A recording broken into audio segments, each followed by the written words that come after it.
Em nome do Pai que me criou, do Filho que me resgatou, do Espírito Santo que me santificou. Divina vontade, reina na minha vontade. Minha mãe, eu te amo e tu me ama.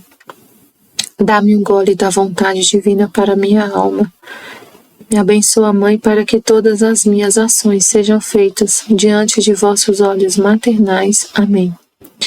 Suprema Majestade, eu venho em sua vontade divina, em nome de todos, do primeiro ao último homem que existirá na terra, para dar a ti as homenagens que tens direito, as adorações, os louvores, o amor que cada criatura lhe deve, as ações de graça, fazer todas as reparações por todos e por cada pecado.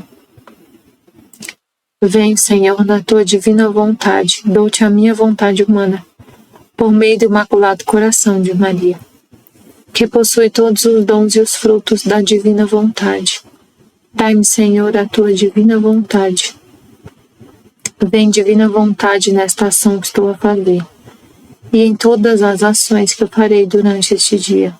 Amém, Fiat. Vinde, Espírito Santo, vinde por meio da poderosa intercessão do Imaculado Coração de Maria, vossa amadíssima esposa. Vinde, Espírito Santo, vinde por meio da poderosa intercessão do Imaculado Coração de Maria, vossa amadíssima esposa. Vinde, Espírito Santo, vinde por meio da poderosa intercessão do Imaculado Coração de Maria, vossa amadíssima esposa e nossa mãe. Amém. Livro do Céu, volume 17, 23 de outubro de 1924. A divina vontade, obrante e dominante na criatura, forma um doce encanto às pupilas divinas e desarma a justiça divina. Passo dias amargos pela privação do meu doce Jesus. Oh, como choro por sua amável presença! Até mesmo a lembrança de suas doces palavras são feridas a meu pobre coração, e digo entre mim: e agora onde está? Para onde se dirigiu seus passos? Onde eu poderia encontrá-lo? Tudo acabou, não verei mais, não escutarei mais sua voz. Não mais rezaremos juntos. Como é dura a minha sorte, que rasgo, que pena. Ah, Jesus, como você mudou. Como você fugiu de mim. Mas se bem longe te mando nas asas de teu querer, onde estejas, meus beijos, meu amor, meu grito de dor, que te diz: vem, regressa a pobre exilada, a pequena recém-nascida, que não pode viver sem ti. Mas enquanto isso e mais dizia, meu amável Jesus se moveu no meu interior, e me estendendo seus braços me apertou forte, forte, e eu lhe disse: minha vida, meu Jesus, não posso mais, me ajude, me dê força. Não me deixe mais, me leve contigo, quero ir. E Jesus, interrompendo o meu falar, disse-me: minha filha, não queres fazer a minha vontade? E eu, claro que quero fazer a tua vontade, mas também no céu está a tua vontade. Assim, se até agora a fiz na terra, de agora em diante quero ir fazê-la no céu. Por isso logo, leva-me, não me deixes mais. Sinto que não posso mais, tem piedade de mim. E Jesus de novo: minha filha, tu não sabes o que é a minha vontade na terra. Vê-se que depois de tantas lições minhas não o compreendeste bem.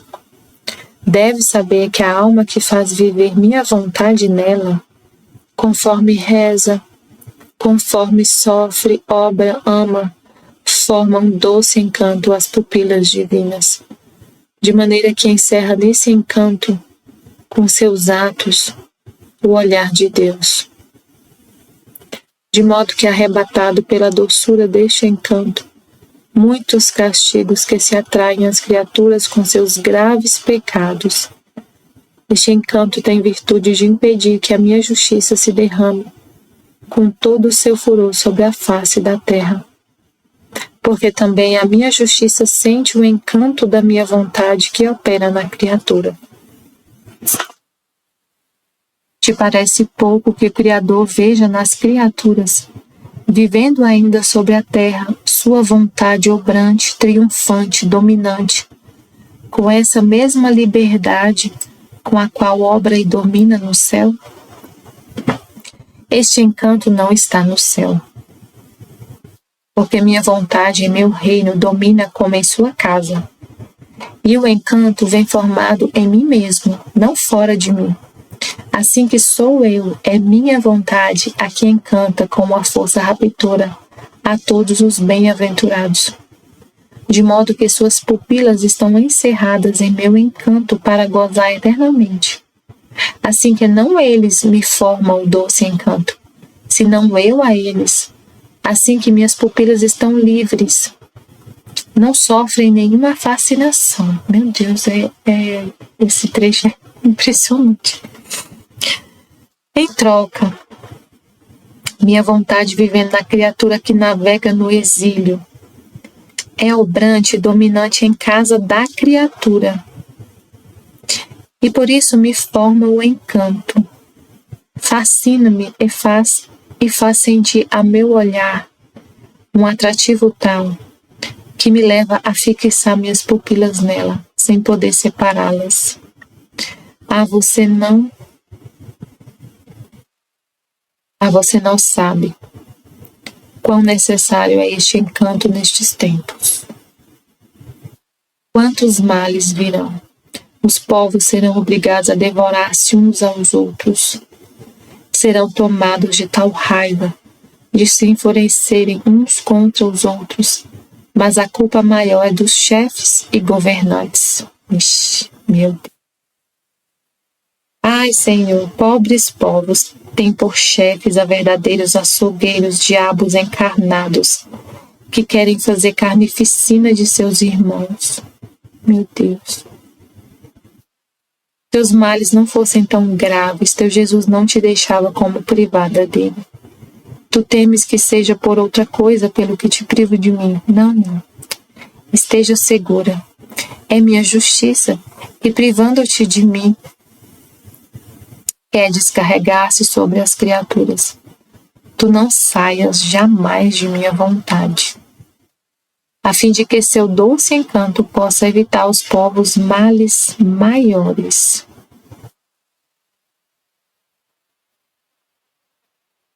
Vem Espírito Santo, vinde Espírito Santo, nos fazer contemplar essa palavra, entender tudo que o Senhor quer dizer nesse momento, nesse instante, tudo que o Senhor quer falar para todos os seres humanos.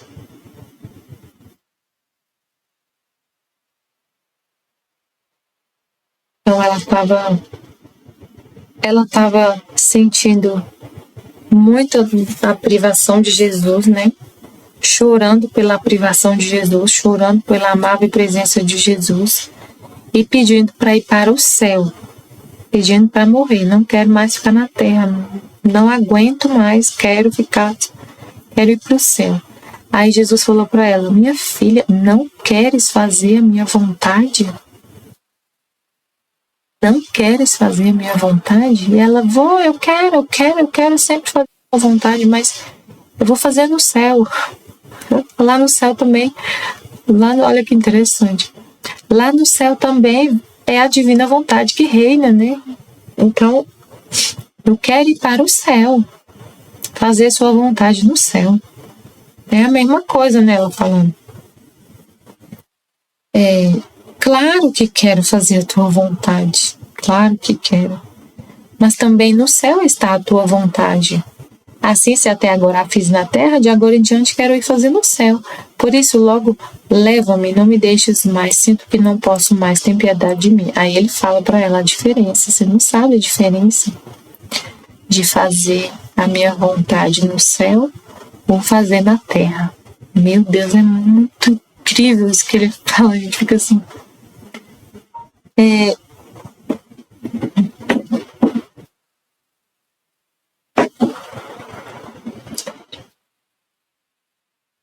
dessa diferença, né, de fazer a vontade dele no céu ou na terra. Aí ele fala: tu não sabes o que é a minha vontade na terra. Vê-se que depois de tantas lições minhas não compreendeste bem. Então Jesus sempre, quanto mais o Senhor fala, mais tem para falar. A gente sempre vai ter o que aprender. E isso aqui é uma coisa impressionante. Deve saber que a alma que faz viver minha vontade nela, conforme reza, conforme sofre, obra, ama, forma um doce encanto às pupilas divinas, de maneira que encerra nesse encanto com seus atos o olhar de Deus. Deus fica olhando para a criatura que faz a vontade dele na terra. Ele fixa os olhos nessa criatura que vive na divina vontade na terra, que ainda está no exílio. Enquanto ela trabalha, reza, sofre, ama, Deus está olhando para... Ele está olhando para a gente. Ele está olhando para a gente, que vive na vontade dele.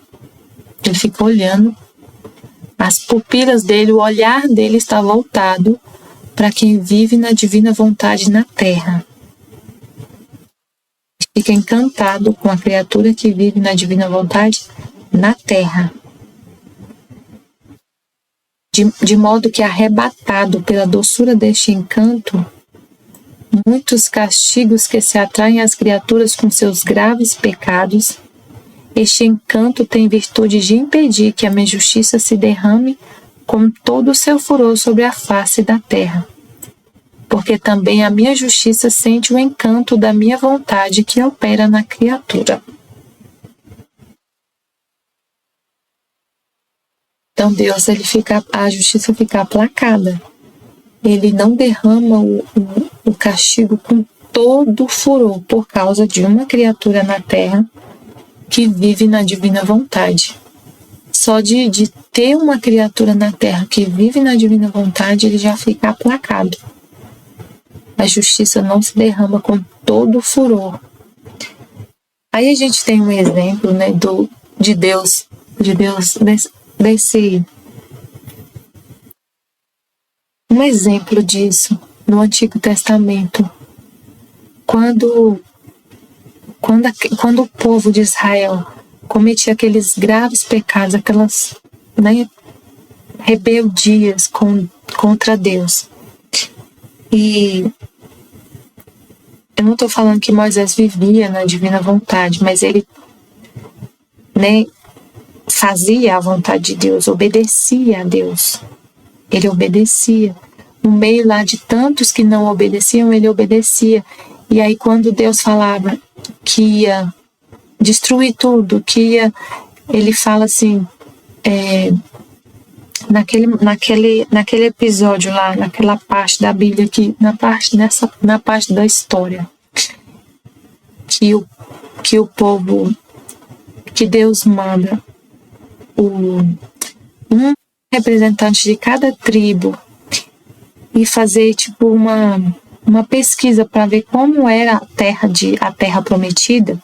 Eles tinham que vir trazer um relatório de como era a terra prometida. E quando eles voltam, eles falam: é impossível entrar naquela terra. O povo lá é muito forte, é impossível entrar, então não tem como entrar. Só 2 deles, dos 12 que fala que a gente tem que acreditar em Deus, que é para confiar em Deus. Os outros 10, acho que é 10 que não acreditou, não confiou. E o povo fala: era melhor a gente ter morrido no deserto ou no Egito, era melhor a gente ter morrido no Egito. E todo o povo se volta contra Deus e fala: para que trouxe a gente para cá? Para morrer. Aí vem sempre Moisés interceder pelo povo, aplacar a justiça. E aí Deus dava o castigo, né, que tinha que dar, mas não destruía tudo. Deus falava para Moisés: esse povo rebelde, eu vou te dar um povo, vou destruir tudo, e porque esse povo não obedece. Não sei falar igualzinho Deus falou, né? Mas estou tentando falar com as minhas palavras. E ele falava, eu vou tirar uma descendência de ti. Aí Moisés intercedia e ele se aplacava. Então, assim, é um exemplo para a gente entender. Porque, por causa de Moisés, que obedecia, ele não caía a justiça com todo furor no povo. E Deus é o Deus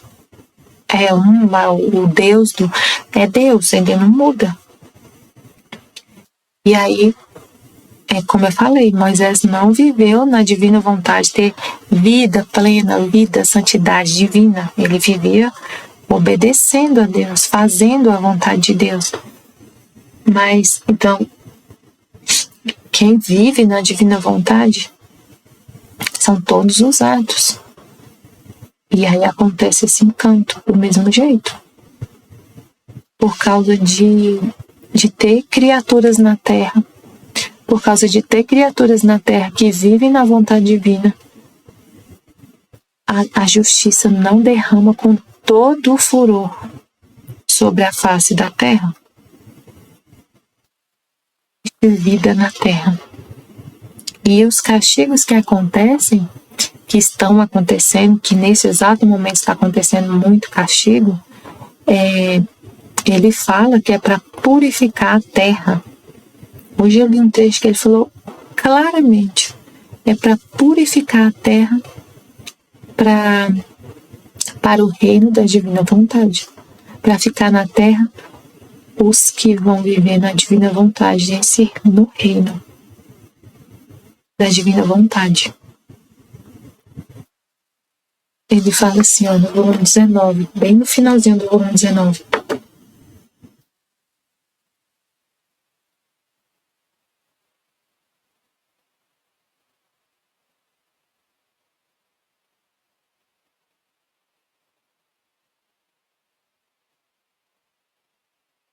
Eu achei incrível que ele falou nesse trecho. Do volume 19. Deixa eu ver se eu acho aqui.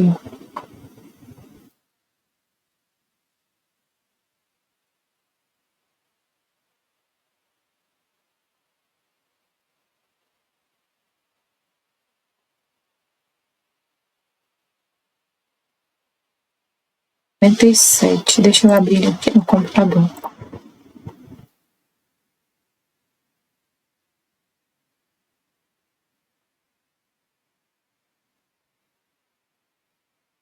Ele explica assim de uma forma tão incrível que sobre os castigos.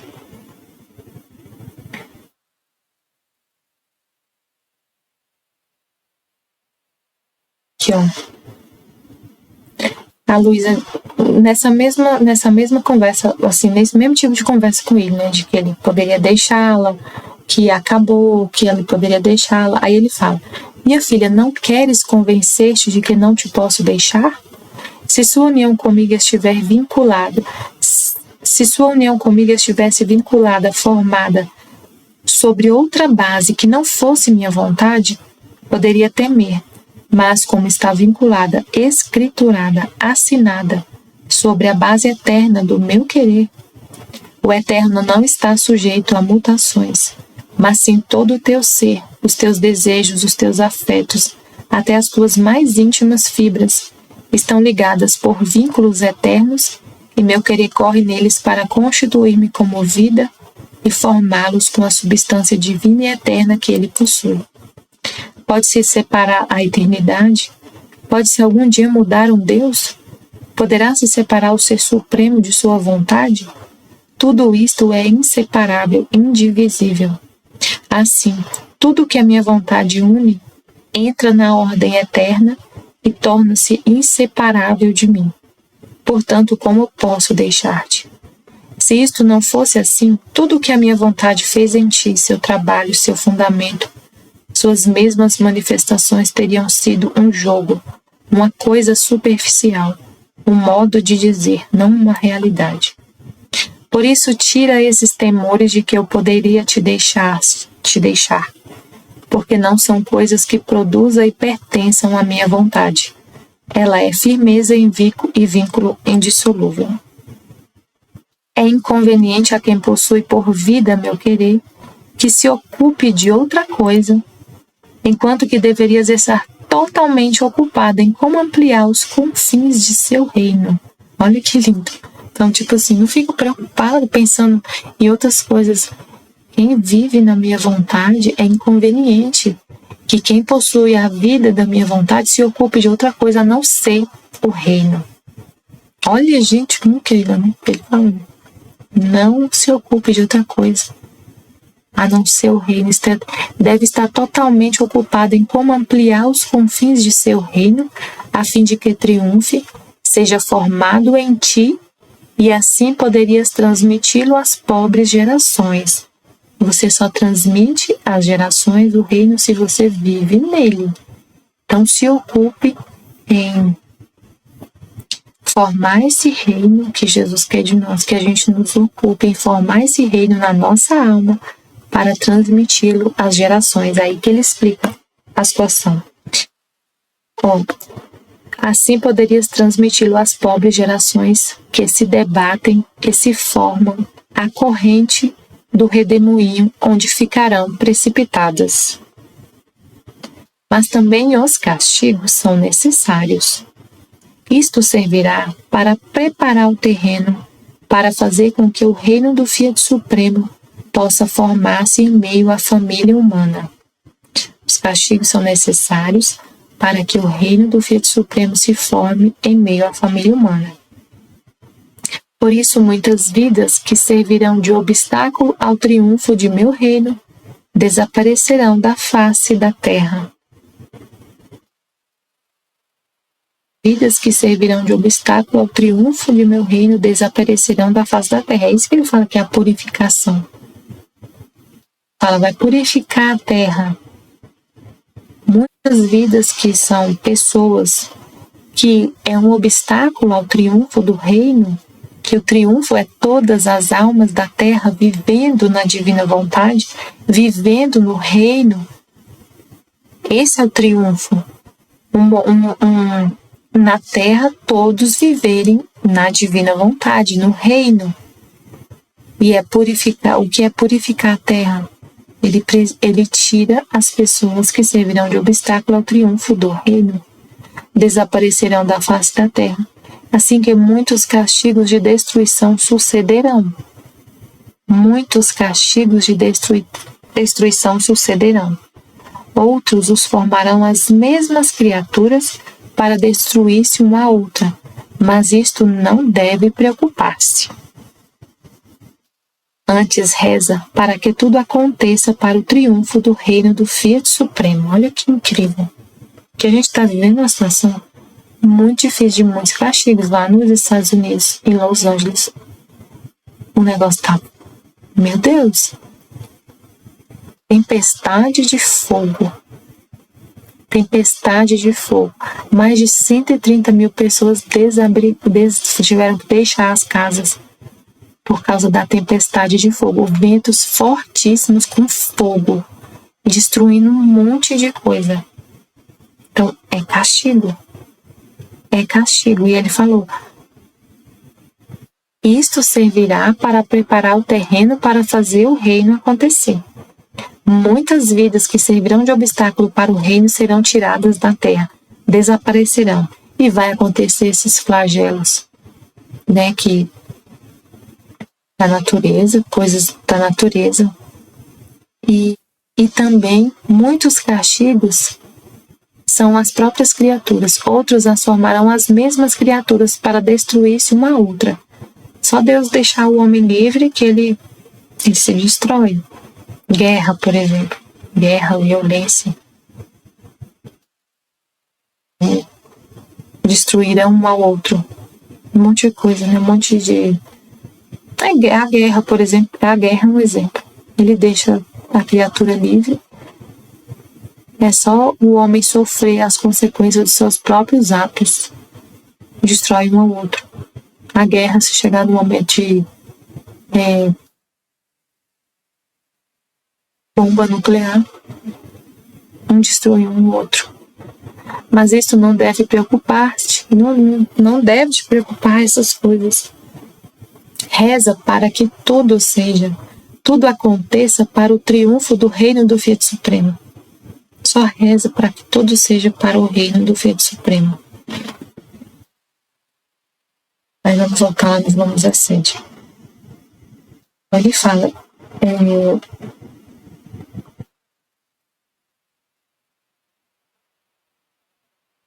aqui, te parece pouco que o Criador veja nas criaturas, vivendo ainda sobre a terra, sua vontade obrante, triunfante, dominante, com essa mesma liberdade com a qual obra e domina no céu? E não é só a criatura fazendo a vontade dele, recebendo as ordens dele e executando. É mais que isso, por isso que é tão encantador, né? É tão encantador que não é só a criatura recebendo as ordens de Deus e fazendo o que ele quer, mas a pessoa ainda tem uma vontade, mas fazer de Deus porque ele está pedindo, porque, né? Só não é a mesma coisa. Fazer a vontade de Deus é viver com a vontade de Deus. Fazer a vontade de Deus, você tem a sua vontade. Você quer uma coisa, você deseja outra coisa que não é o que Deus deseja. Mas a pessoa faz o que Deus quer. Muitas vezes com temor, com medo de castigo. Por exemplo, né, falando do Antigo Testamento, muitos que viam os castigos obedeciam por causa de medo dos castigos. Não era uma obediência amorosa, assim, por amor a Deus, porque confia em Deus, mas muitas vezes por medo. E a história do povo de Israel, a gente olha, é um espelho, não é assim, é o povo de Israel, não, é a humanidade, é o comportamento humano, tá ali descrito. Então a gente muitas vezes só faz a vontade de Deus por medo ou com algum interesse. Vou fazer porque eu vou ganhar alguma coisa. Mas quem vive na divina vontade não tem interesse. É por amor puro. Ama a Deus, confia plenamente, cegamente e tem a mesma vontade de Deus. Eu quero o que o Senhor quer. O que o Senhor quer, eu quero. Tem o mesmo desejo, tem uma mesma vontade, não tem uma vontade oposta. Te parece pouco que o Criador veja nas criaturas, vivendo ainda sobre a terra, sua vontade obrante, triunfante, dominante, com essa mesma liberdade com a qual obra e domina no céu? Este encanto não está no céu. Isso que é impressionante. Este encanto de ver, que ele vê quando olha para as criaturas ainda na terra, que tem que por uma livre e espontânea vontade que é o mesmo que Deus quer, sem conhecê-lo face a face, ainda na terra, sem conhecê-lo face a face, que é o mesmo que ele. Este encanto não está no céu, porque minha vontade e meu reino domina como em sua casa, e o encanto vem formado em mim mesmo, não fora de mim.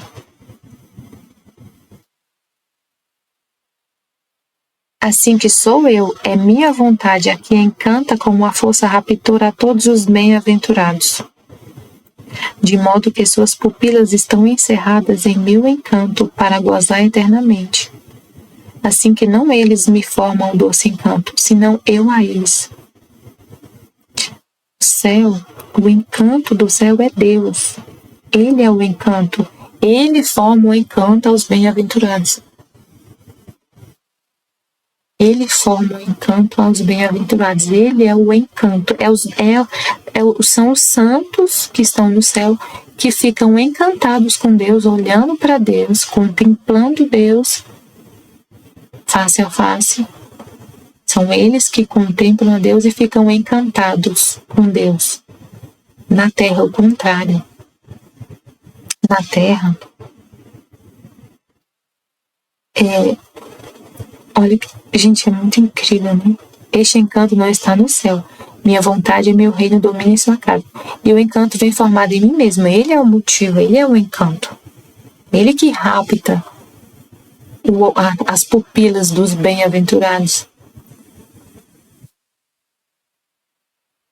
Os bem-aventurados que ficam olhando fixamente para Deus. Mas para quem vive na divina vontade, é Deus olhando fixamente para a criatura. É o contrário. O céu são as criaturas, os santos, olhando fixamente para Deus e encantados com Ele. Terra, para quem vive na vontade divina na terra, que tem a vontade divina obrante, dominante na terra, vive a santidade divina na terra. É Deus que fica encantado com essa criatura.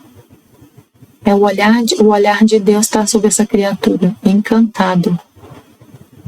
Este encanto não está no céu, porque minha vontade e meu reino domina, como em sua casa, e o encanto vem formado em mim mesmo, não fora de mim. Assim que sou eu, é minha vontade que encanta com a força raptura a todos os bem-aventurados, de modo que suas pupilas estão encerradas em meu encanto para gozar eternamente. Assim que não eles me formam o doce encanto, senão eu a eles. Assim que minhas pupilas estão livres, não sofrem nenhuma fascinação. Meu Deus, hein? Minhas pupilas estão livres, não sofrem nenhuma fascinação. Em troca, minha vontade vivendo na criatura que navega no exílio é obrante e dominante em casa da criatura. Coisa que a gente não pode deixar de falar, né? Que ele me lembrou agora. Na terra, no exílio, tem o sacrifício. Na terra, no exílio, a divina vontade é com sacrifício. É com sacrifício. E isso muda tudo. Isso muda tudo. É viver na divina vontade, fazer o que Deus quer, ter a mesma vontade dele, fazer só o que ele quer, mas com sacrifício, com sofrimento, tendo que morrer, tendo que passar por cima de milhões de coisas. Estando ainda na terra, num corpo limitado. Num corpo limitado. É amor. É muito amor. É muito amor. E ainda sem contemplá-lo face a face, ter esse amor, essa confiança tão grande, sem ver. Sem ver. Só usando as potências da alma, inteligência, memória e vontade. Não ver, não ver. E mesmo assim confiar. E querer a vontade de Deus, confiar plenamente, se jogar, se abandonar. É muito amor. Troca minha vontade vivendo a criatura que navega no exílio, é obrante e dominante em casa da criatura. E por isso me forma o encanto, fascina-me. E faz sentir a meu olhar um atrativo tal que me leva a fixar minhas pupilas nela, sem poder separá-las. Fico olhando para a criatura que está na terra. Agora imagina, eu fico pensando, meu Deus, os santos olhando para ele e ele olhando para o santo e ele olhando para a terra. Ah, você não sabe quão necessário é este encanto nestes tempos. Quantos males virão e a gente já tá vendo. Quantos males. Deus, muito pecado. Quantos males virão. Os povos serão obrigados a devorar-se uns aos outros. Serão tomados de tal raiva de se enfurecerem uns contra os outros, mas a culpa maior é dos chefes e governantes. A gente vê a situação com os chefes e governantes assim assustador. Essa semana eu vi duas coisas assustadoras, assim, que eu fiquei com vontade de uma repugnância tão forte, mas tão forte, que é de Deus, não é a gente, é Deus, né? Em nós, dos nossos sentimentos, tudo que a gente sente, tudo que vem quando a gente está vendo alguma coisa, ouvindo, é Deus. É Ele. É a vida divina se manifestando. Primeiro foi uma apresentação, era uma premiação em um país, eu não lembro qual país que era, eu vi só um vídeo assim bem curto. Era uma premiação, aí a apresentadora falava assim, ver se eu lembro o que ela falou. Ela falou assim, vamos ver os agradecimentos, para quem vai os agradecimentos. Vamos ver quem teve mais agradecimentos.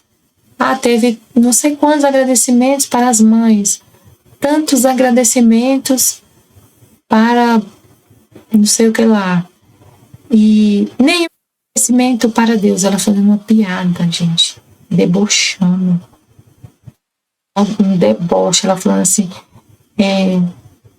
e para Deus, 0 agradecimento. Mas isso não é, como é que ela falou? Isso não é nada em comum para uma cidade sem Deus.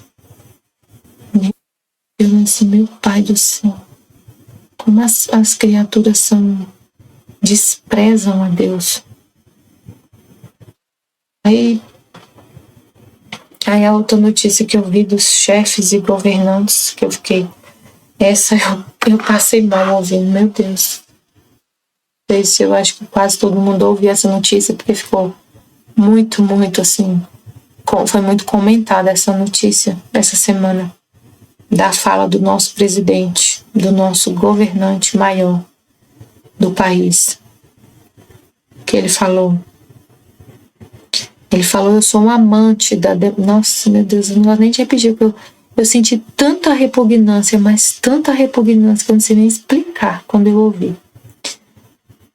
Ele falou, ele tava falando que ama a democracia, ama não sei o quê.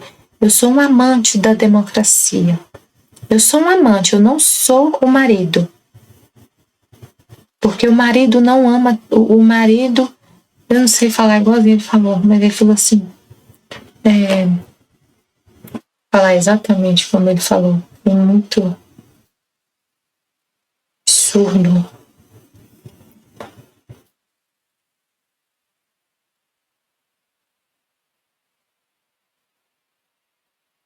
Um minutinho que eu acho, até falar igualzinho ele falou. Foi tão absurdo.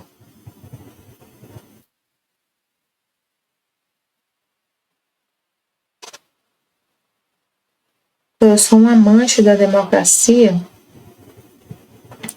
porque eu não sou marido da democracia, não, eu sou amante. Porque os homens porque os homens são mais apaixonados pelas amantes do que pela sua própria esposa. Aí você fala, besteira, ele foi uma besteira, né?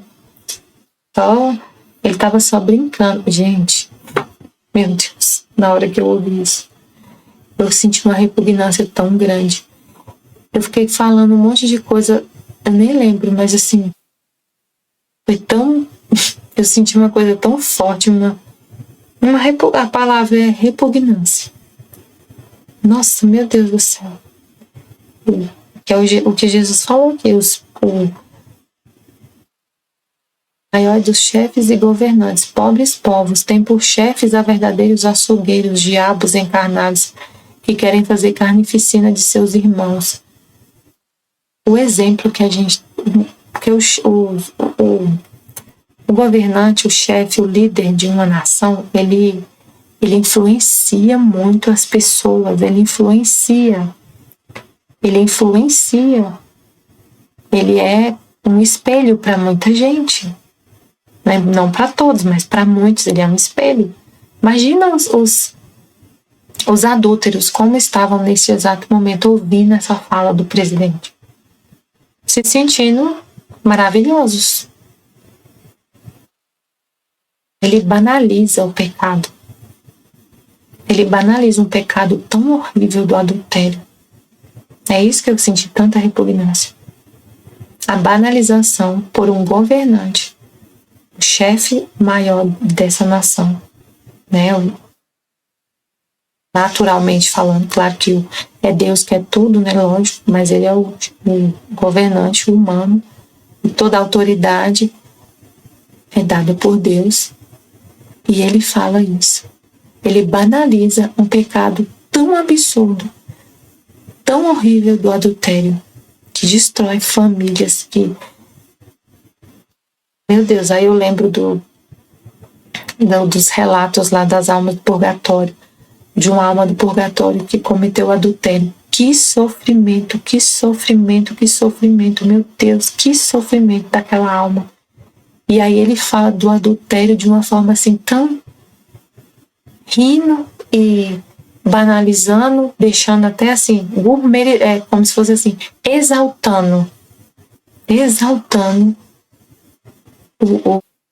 exaltando esse comportamento das trevas, do adultério, de um homem que tem a esposa e tem a amante. E ele ama muito mais a amante do que a esposa. Ele não ama nem a si mesmo. Ele não ama nem a si mesmo. Ele não ama nem a esposa, nem a amante, nem ele mesmo. Então, assim, aí eu... Meu Deus. Pobres povos têm por chefes a verdadeiros açougueiros, diabos encarnados que querem fazer carnificina de seus irmãos. Se os males não fossem tão graves, teu Jesus não te deixava como privada dele. Tu temes que seja por outra coisa, pelo que te privo de mim. Não, esteja segura a minha justiça, que privando-te de mim, quer descarregar sobre as criaturas. Tu não saias jamais de minha vontade, a fim de que seu doce encanto possa evitar aos povos males maiores. Aí, como ele falou, né, os males que a gente vê acontecendo, essa purificação, esses castigos, ele falou, ele tira da terra as vidas que são obstáculos para o triunfo do reino da divina vontade acontecer no meio da família humana. E a gente não deve se desesperar, não deve ficar aflito por causa disso. Ele falou, reza, só reza, para que tudo que está acontecendo seja para o triunfo do reino da divina vontade. E a gente fica em paz sabendo disso. Vendo tudo o que acontece, vendo tudo que está acontecendo na Terra. A gente sabe que é Deus, confia plenamente nele, sabe que é ele e que é para o triunfo do reino da divina vontade.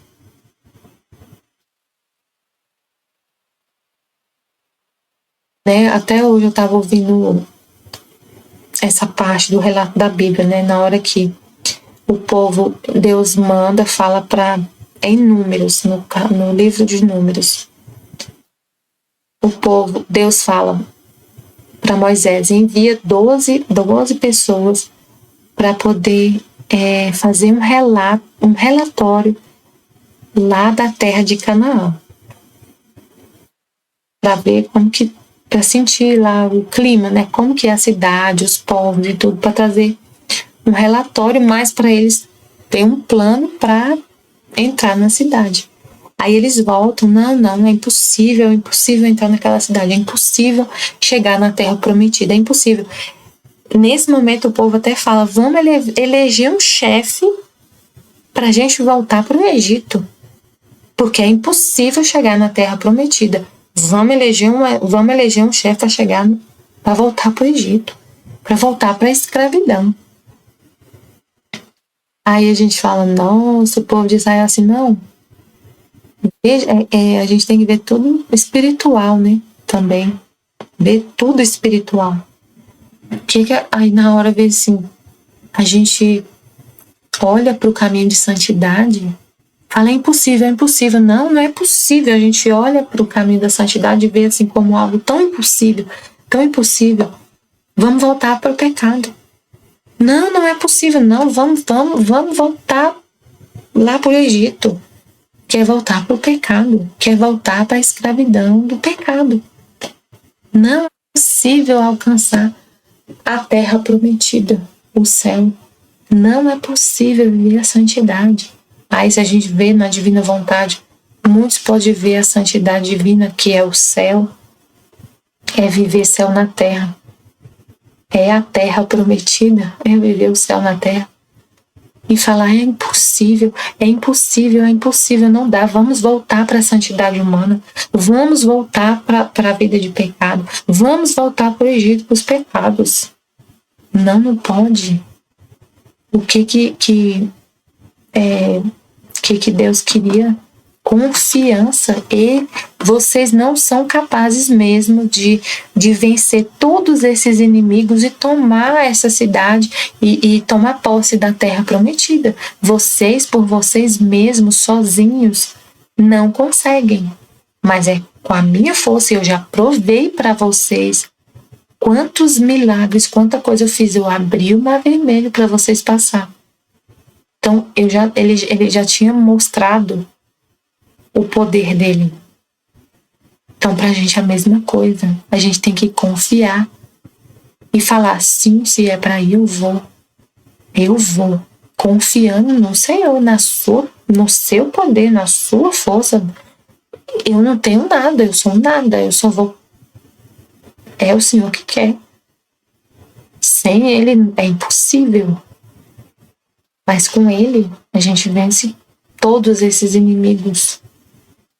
Todos os inimigos da nossa alma. Então aí você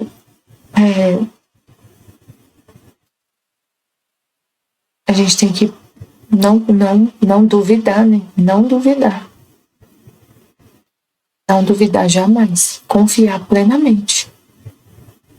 Não sair jamais da vontade dele, que é o que ele falou, que tu não saia jamais da minha vontade, a fim de que seu doce encanto possa evitar aos povos males maiores.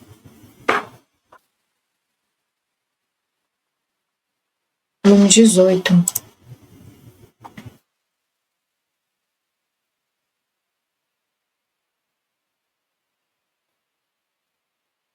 Volume 18, trecho 20. 24 de janeiro de 1926. Esse volume 17.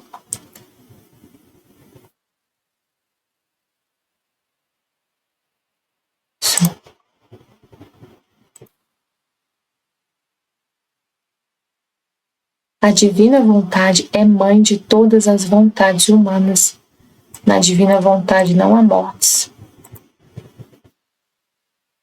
Sentia-me abandonada pelo céu e pela terra.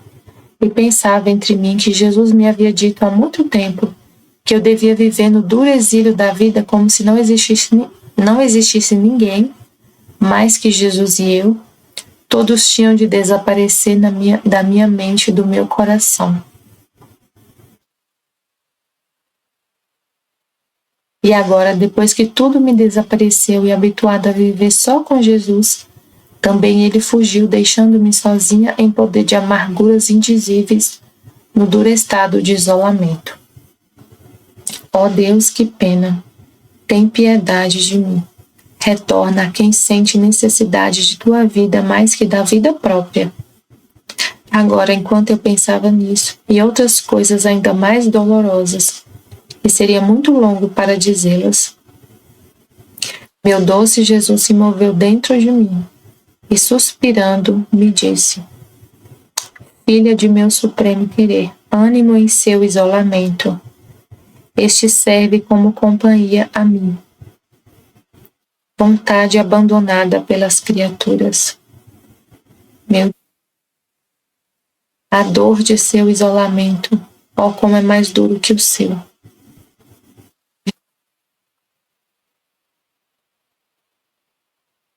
Desde que aconteceu o pecado, né? Acontece essa, Deus vive desse jeito. A vontade divina desse jeito, isolada.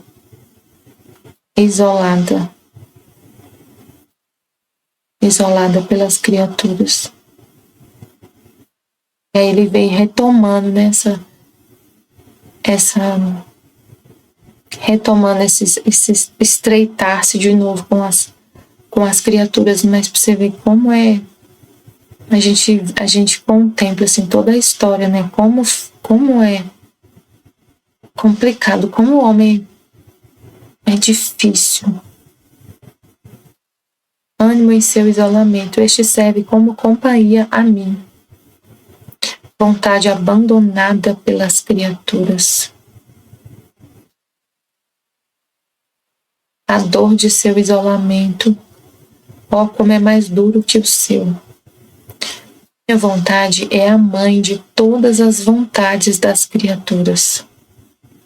Ela, como mãe terníssima, ficou no centro da criação para dar à luz às vontades humanas e tê-las todas em torno dela. Subi-las sobre seus joelhos, alimentá-las com o leite de seus ensinamentos celestiais e fazê-las crescer à sua semelhança, dando-lhes toda a criação onde entreter-se.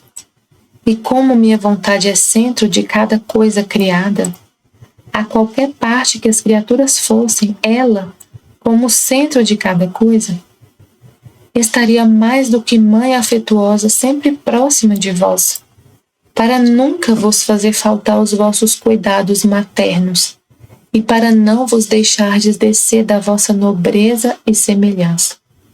Mas ai de mim, estas filhas, estas vontades humanas paridas por esta Mãe Celestial de minha vontade, desprezando e não apreciando todos os cuidados maternos, seu amor, suas ternuras e pressa, embora ela esteja junto a elas, as vontades humanas estão distantes desta Mãe.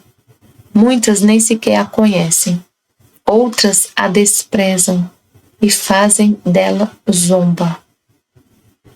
Pobre mãe que é vontade, no meio de tantas filhas por ela é isolada, abandonada, e enquanto todos tomam do seu para viver, servem-se de tudo para crescer ao seu desespero e para ofendê-la. É possível dar dor maior de uma mãe do que o abandono de seus próprios filhos?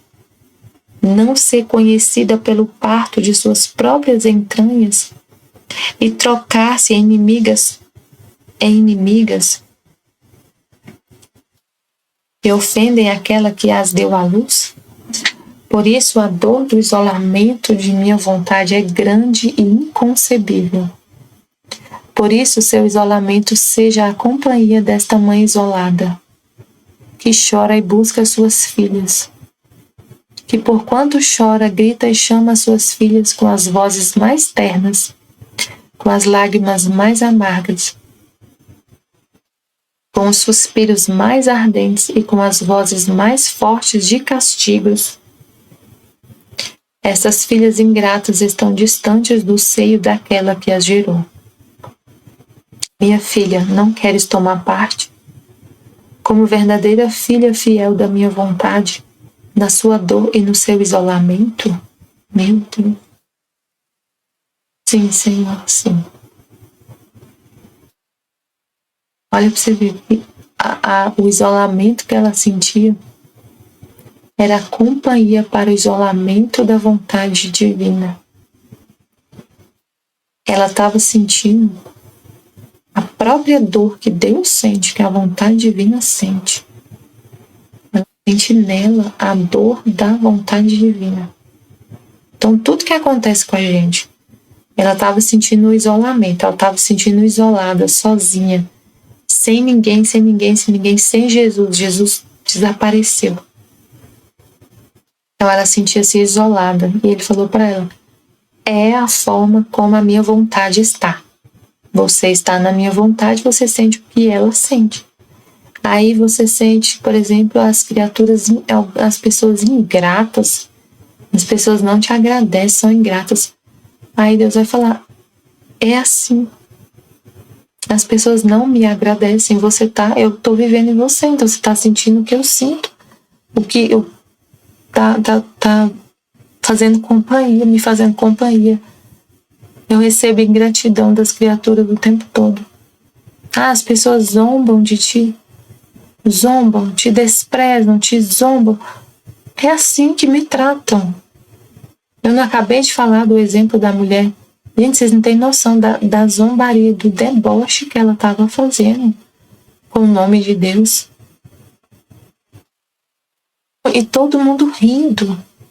Todo mundo rindo. Um monte de gente rindo, zombando, desprezando. E nesse show que eu falei, não era um show, era um tipo, sabe assim, como se fosse um Oscar. Mas não era um Oscar, era naquele estilo. E aí quando você sente algo, tudo é Deus. Não veja você, não olhe para você, é sempre Deus, olhe para Deus. E aí ele vai te mostrar o que você está fazendo companhia, né? O que é?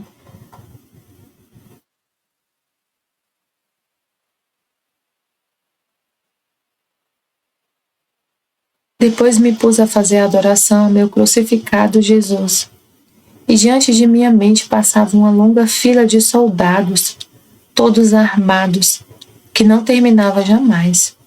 Eu gostaria de ter pensado no meu Jesus crucificado e já não ver soldados, mas apesar de mim era obrigada a ver estes soldados armados. Então pedi ao meu doce Jesus que afastasse de mim esta vista, a fim de que eu pudesse ficar livre com ele. E Jesus, todo aflito, me disse: minha filha, quanto mais o mundo aparentemente parece em paz, louva a paz, tanto mais debaixo daquela paz efêmera e mascarada escondem guerras, revoluções e cenas trágicas para a pobre humanidade.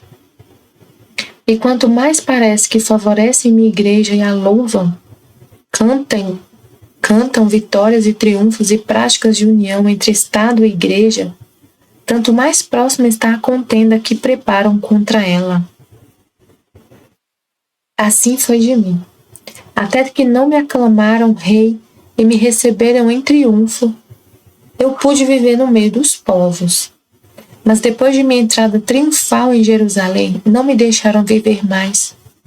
E depois de poucos dias gritaram: crucificam-o. E armando-se todos contra mim, me fizeram morrer. Quando as coisas não partem de um fundo de verdade, não tem força de reinar longamente, porque faltando a verdade falta o amor, e falta a vida que a sustenta. Por isso é fácil que saia fora o que escondiam e mudam a paz em guerra, os favores em vinganças. Oh, quantas coisas imprevistas estão preparando. Jesus desapareceu, eu fiquei toda aflita e pensava entre mim. Meu amado Jesus me disse tantas vezes que eu sou a pequena recém-nascida da divina vontade. Por isso, recém-nascida apenas, sem ter formado minha pequena vida neste querer supremo. Jesus, agora que tinha mais necessidade de formar meu crescimento, me deixa só. Então eu serei como um parto abortado da divina vontade, sem ter existência. Não vê, meu amor, em que estado lamentável me encontro, e como seus próprios desígnios sobre mim se resolvem no nada. Ah, se não queres ter piedade de mim, tenha piedade de si mesmo, de seus desígnios, de seus trabalhos que tem feito a minha pobre alma. Mas, enquanto minha pobre mente queria adentrar-se no estado doloroso em que me encontro, meu amado bem saiu de dentro de meu interior e, olhando-me toda da cabeça aos pés, me disse: minha filha, minha vontade não é mortos nem abortos. E quem vive nela contém por vida a vida de minha vontade. É a fonte da vida. E embora se sinta morrer, ou mesmo morta, encontra-se em minha vontade, a qual, contendo a vida, a faz ressurgir a cada instante a nova luz, a nova beleza, graça e felicidade, deleitando-se em conservá-la sempre pequena em si, para tê-la grande com ela, pequena mas forte, pequena mas bela, recém-nascida apenas, a fim de que nada de humano tenha, senão todo divino. Assim que sua vida é só minha vontade, que cumprirá todos os meus desígnios, sem que nada se perca. Serás como a gota de água submersa no grande mar, como um grão nas grandes massas dos celeiros. Enquanto a gota de água parecer como desaparecida no mar e o grão nos inumeráveis grãos, não se pode negar nem tirar-lhe o direito de que sua vida existe. Por isso não temas, e faça de tal maneira que perca sua vida para adquirir o direito de ter por vida minha vontade. Eu vou concluir esse vídeo, mas eu vou voltar a meditar esse trecho que eu só li. Eu vou retomar no volume 18. Estivemos e sempre estaremos reunidos em nome do Pai, do Filho e do Espírito Santo. Amém. Fiat Jesus, eu confio em vós. Amém.